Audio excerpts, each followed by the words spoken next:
Ta-da! Would you like to know how to turn this into this? Well, I'm going to show you today, right now.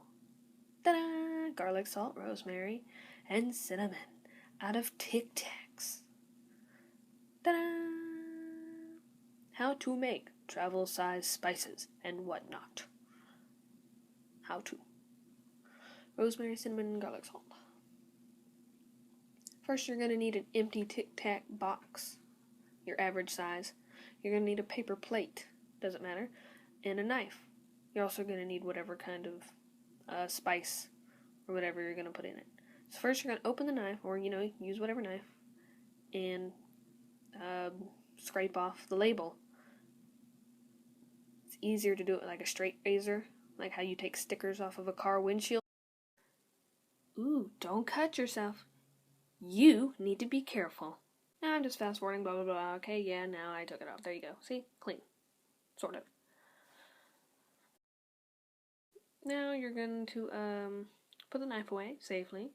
You're going to take the Tic Tac box and you're going to take the lid off of it.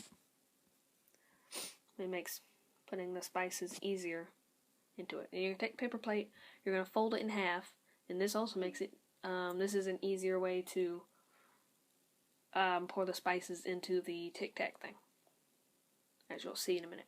Then you take your spice, or whatever, because I use salt, and I actually had to go out and buy salt because we didn't have any in the house. Can you believe that? So then you open it. Now something like salt with the easy pour spout, it's easier to pour with that, just like so that's pretty easy. But the ones I use the other ones for are like the big round spice containers, which don't easily pour into that stuff, and that's what you use the plate for. So I picked a bad example, but I'm going to demonstrate anyways. So you pour your spice into the middle part of the plate here. Then you want to fold it nicely and make sure one end is closed tightly, and you pour it through one end. Ooh, my arm's in the way, hold on.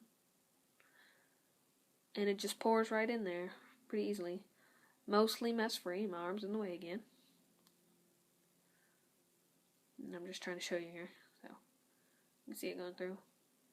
And it's like a spout into the Tic Tac box. Now I'll demonstrate again. Bump the camera.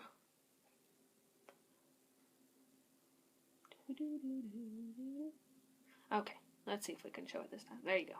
Alright, come on. Keep turning. There you go. So you see it just how it pours in there. Then that's how you use that. But considering I'm using the easy pour salt, I am just going to pour it directly into the Tic Tac box, just to make this quicker, since now you know the technique. And we just pour it until you feel that it's enough. Don't make sure you don't overflow it, because you got to leave space for the lid to close in there. Pour a little extra. Ta-da-da. Shake it up, make sure it's flat. There you go. Then you're going to get the lid, and you take a Sharpie, and you write what it is. Like it's salt, so I wrote salt on it. On the other ones I have cinnamon and rosemary and basil leaves and garlic salt. So stick that back in there, make sure it's snug until it makes a slight clicking noise, I think, but not like a click. It's like a so you can still open it and pour the salt out. It's a fast pour, unfortunately, so I would pour it into your hand before you pour it into something, or if you have some kind of way to make a like a mesh thing to make it not pour out so fast. Now you can also use tape. I use tape on mine to tape down the butt end of the top, just to make sure it doesn't, just as an extra safety.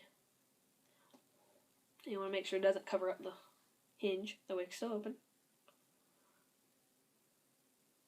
So there you go, doesn't open, but it's not shaking around in a bag either.